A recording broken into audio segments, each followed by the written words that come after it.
आज की कई अहम खबरें हैं। हम सिर्फ मुल्क की बात कर रहे हैं। तो यहाँ पर आज से CA/NRC नागरिकता संशोधन कानून भारत सरकार ने लागू कर दिया है और उसकी अधिसूचना जारी कर दी गई है। अब विदेशों में रहने वाले जो भारत के पड़ोसी मुल्क हैं, जैसे अफगानिस्तान है, बांग्लादेश है, पाकिस्तान है या और कहीं से दुनिया में जो लोग हैं वो भारत में आकर के जो माइनॉरिटी के हैं वहाँ पर, जैसे पाकिस्तान में हिंदू माइनॉरिटीज़ के, बौद्धिस्ट हैं वो माइनॉरिटीज़ के, क्रिश्चियंस हैं माइनॉरिटी के हैं, तो वहाँ से वो भारत आ सकते हैं। भारत में आकर के उनको भारत की नागरिकता मिल जाएगी। इसको लेकर के हम आज चर्चा करेंगे थोड़ा। वहीं सुप्रीम कोर्ट ने चुनावी बॉन्ड को लेकर के SBI की जो अर्जी थी वो खारिज कर दिए। SBI को 30 जून तक का वक्त चाहिए था। अब सुप्रीम कोर्ट ने कहा है आज के आदेश में कल यानी मंगलवार के दिन तक SBI को जानकारी देनी पड़ेगी। जो भी स्टेटस है उसको वहाँ बताना पड़ेगा सुप्रीम कोर्ट के अंदर। साथ ही एक बड़ी खबर है और वो मध्य प्रदेश से है। इंदौर में एक भोजशाला है और उस भोजशाला में मस्जिद मौजूद है। उस मस्जिद में मुसलमान जुमे के दिन नमाज पढ़ने जाते हैं। इस मस्जिद को लेकर के हिंदू पक्ष जो है उसका कहना है कि ये राजा भोज का मंदिर है और इसको लेकर के हाई कोर्ट में पहुंचे हुए थे। ज्ञानव्यापी मस्जिद के बारे में आपको जानकारी है। ज्ञानव्यापी मस्जिद की ही तरह धर्मशाला, जो इंदौर में धर्मशाला है, भोजशाला, उसके ASI सर्वे कराने की आज मांग को हाई कोर्ट ने, मध्य प्रदेश के हाई कोर्ट ने मान लिया है और एक ASI की टीम बनाने का उन्होंने ऐलान किया है, आदेश दिया है कि 5 सदस्यीय ASI की टीम बनाई जाए जो 6 सप्ताह में अपनी रिपोर्ट हाई कोर्ट में दाखिल करेगी। अभी बंगाल के एक जज साहब थे, हम इसी खबर से थोड़ा सा आगे बढ़ेंगे और बाकी खबरों पर ही बात करेंगे। बंगाल के कोलकाता हाई कोर्ट के एक जज, कोई संदीप बंगोपाध्याय या गांगुली ऐसे उनका कोई नाम है, वो इस्तीफ़ा देते हैं और इस्तीफ़ा देने के बाद अगले दिन BJP की मेंबरशिप ले लेते हैं। अब वो चुनाव लड़ेंगे। अटकलें कुछ इस तरह की भी लगाई जा रही हैं कि मुख्य चुनाव आयुक्त अनूप कुमार गोयल ने जो इस्तीफ़ा दिया है वो भी शायद सत्ताधारी पार्टी की तरफ से चुनाव लड़े, ऐसा खदशा, ऐसा अंदेशा कांग्रेस के राष्ट्रीय अध्यक्ष मल्लिकार्जुन खड़गे ने जाहिर किया है। जब किसी बर्तन में कोई पुलाव पक रहा हो कोई, तो वो पक चुका है या नहीं पक चुका है उसको देखने के लिए पूरे बर्तन को नहीं खंगाला जाता है, बल्कि उसमें से चंद दाने निकाले जाते हैं और चावल के दाने को दबा करके देखा जाता है, 1, 2, 4 दानों को, तो उससे पता चल जाता है कि पूरी हंडिया पुलाव पक चुका है या नहीं पक चुका है। वानगी के तौर पर वो 1, 2, 4 चावल के दानों को देखा जाता है। कोलकाता हाई कोर्ट के जज ने इस्तीफ़ा दिया। इस्तीफ़ा देने के बाद दूसरे ही दिन वो BJP के मेंबरशिप ले लेते हैं। अब चुनाव भी लड़ेंगे। वानगी की हम बात कर रहे हैं, नमूना दूसरे अल्फाजों में भी इस्तेमाल होता है, लेकिन हम यहाँ पर नमूना सैंपल की बात कर रहे हैं। कोलैप्स कितना हुआ है देश के अंदर सरकारी संस्थाओं का। सेना के अध्यक्ष रिटायरमेंट के बाद एक पार्टी में पहुंच जाते हैं, चुनाव लड़ते हैं, एमपी हो जाते हैं, मिनिस्टर हो जाते हैं। पूर्व कमिश्नर रिटायरमेंट के बाद एक पार्टी ज्वाइन करते हैं।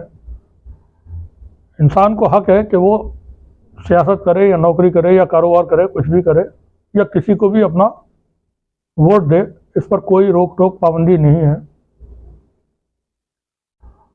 लेकिन कुछ वक्त होना चाहिए। आप आज इस्तीफा देते हैं, इस्तीफा, और दूसरे ही दिन मेंबरशिप ले लेते हैं और बयान देते हैं कि मैं बीजेपी के संपर्क में था, बीजेपी मेरे संपर्क में थी। प्रॉब्लम यहाँ से खड़ी होती है, जब आप अपनी सीट पर थे, जब आप जज थे, तो आपने जो फैसले किए, अब उन पर बात होगी, उन पर खुल करके बात होगी, उन पर शक भी जाहिर किया जाएगा और उन पर आरोप भी लगाए जाएंगे खुल करके कि आपने नाइंसाफ़ी की। वहाँ पर वानगी, नमूना, सैंपल जो हम देखते हैं तो मालूम होता है कि एक संगठन विशेष के सैकड़ों नहीं, हजारों नहीं, लाखों नहीं, करोड़ों लोग सरकारी दफ्तरों में बैठे हुए हैं, बड़ी पोजीशंस पर बैठे हुए हैं, बड़े ओहदों पर हैं, वो लोग ताकतवर हैं।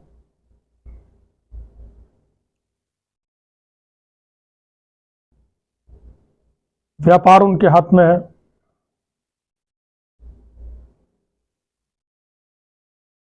रिफॉर्म की जो काम होते हैं वो तय करते हैं, पॉलिसीज बनती हैं वो तय करते हैं। सिस्टम को चलाने का सारा काम उन्हीं के हाथ में है, संस्थाओं को चलाने के सारे काम उनके हाथ में है। आप सड़कों पर देखते होंगे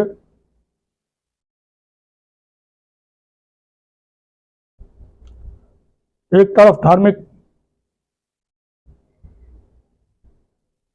यात्राओं के वक्त फूल बरसाए जाते हैं और दूसरी तरफ नमाज पढ़ने वाले को ठोकर मारी जाती है। पहचान कर खाकी वर्दी वाला गोली मार देता है। वानगी, नमूना, कोलकाता हाई कोर्ट के जो जज हैं उन्होंने इस्तीफा दिया, दे सकते हैं, कोई प्रॉब्लम नहीं उसमें, और वो मेंबर हो जाते हैं पार्टी के दूसरे दिन। जो सरकारी ओहदों पर बैठे होते हैं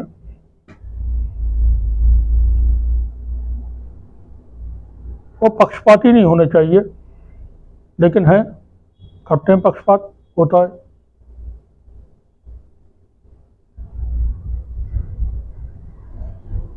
आस्था के ऊपर फैसले होते हैं। बाबरी मस्जिद का जजमेंट आपको सबको पता है क्या हुआ, आस्था के ऊपर जजमेंट है। वो फैक्ट्स के, एविडेंस के आधार पर नहीं है, आस्था के ऊपर है। ज्ञानव्यापी मस्जिद का मामला चल रहा है, और अभी जैसे हमने ये खबर बताई इंदौर की, जो भोजशाला है, इसकी हम हिस्ट्री में नहीं जा रहे हैं, क्या है भोजशाला, कब बनाई, किसने बनाई, क्यों बनाई, क्या हुआ। बात यह है कि वहाँ मस्जिद मौजूद है, नमाज होती है उसमें, जुमे के दिन लोग जाते हैं, सप्ताह में एक बार। नमाज पर रोक लगाने के लिए एप्लीकेशन दी गई थी, फिलहाल तो रोक नहीं लगाई गई है। ज्ञानव्यापी मस्जिद के तहखाने में ज़रूर पूजा करने की परमिशन दे दी गई। तो ये भोजशाला का मुकदमा भी अब ज्ञानव्यापी की कैटेगरी में और जो दूसरे हैं उसमें आ गया है। क्लेम जो कट्टरपंथी विचारधारा वाले संगठन हैं और उनके जो लोग हैं, उनका देश की लाखों मस्जिदों के ऊपर है कि ये मस्जिद अवैध तरीके से, गैर कानूनी तरीके से मंदिरों को तोड़ करके बनाई गई। तो यहाँ पर हमारा मानना ये है कि यह संगठन एक बार में एक लिस्ट जारी करे और बता दें मुसलमानों को कि देखें ये मस्जिदें हैं, आप हमें सरेंडर कर दें। नहीं करेंगे तो हम फिर बंदोपाध्याय, गंगूलियाँ कौन है, जैसे कि किसी कोलकाता हाईकोर्ट वाले अदालत में जाएंगे, रंजन गोगोई जैसे किसी के यहाँ पर पहुंचेंगे और हम जो चाहते हैं वो हो जाएगा, करा लेंगे। एक बार में उनको फहरिस्त जारी कर देना चाहिए कि इनको आप सरेंडर कर दें। बार बार की चीज़ें फैली रहती हैं, समाज में नफरत फैलाई जाती है, झगड़े होते हैं, फसाद होते हैं। अडवाणी ने रथ यात्रा निकाली थी सोमनाथ से लेकर के अयोध्या तक, उस दौरान जो दंगे हुए थे हजारों लोग उसमें मारे गए, कई हजार लोग जख्मी हुए और दसियों हजार लोग जेलों में गए,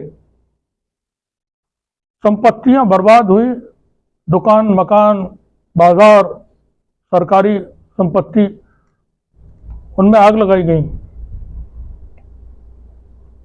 ये नुकसान तो कम से कम बचेंगे, रुकेंगे। आप लिस्ट जारी कर दें एक बार में। दिक्कत आपको इसलिए नहीं होगी कि मुस्लिम सोसाइटी में बहुत सारे समझदार लोग हैं, उनसे आप मशवरा जब करेंगे, बता दें कि बाबरी मस्जिद का जब जजमेंट होने वाला था उससे कुछ दिन पहले, कुछ महीने पहले सुप्रीम कोर्ट ने दोनों पक्षकारों को कहा कि आपको हम मोहलत देते हैं, शायद 3 महीने की मोहलत दी थी, और आप इसको court out of court settlement कर सकते हैं तो कर लें।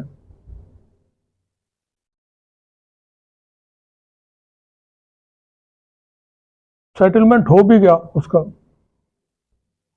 दोनों पक्षकार, नागपुर वाले, देवबंद वाले बैठ करके तमाम चीज़ें डिस्कस हो गई। नागपुर वालों ने देवबंद वालों को बता दिया था कि आप अपने लोगों को कहें टेलीविजन पर जब डिबेट में जाएं तो उनको क्या कहना है, क्योंकि मंदिर वहीं बनेगा, मंदिर वहीं बनाएंगे। आपके पास कोई ऑप्शन नहीं है। हमारे पास गंगोपाध्याय, गांगुली जो भी है उस टाइप के हैं।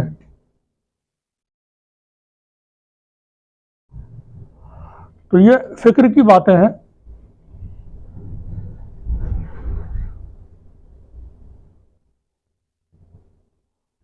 जब हम नमूना जांचते हैं, दूध अगर ख़राब है, कोई भी चीज़ है, ब्लड का भी सैंपल लिया जाता है, नमूने लिए जाते हैं, उसके टेस्ट कराए जाते हैं, टेस्ट की रिपोर्ट आती है, और वो जब जांच की रिपोर्ट देखी जाती है तो पता चलता है बीमारी क्या है। आप जब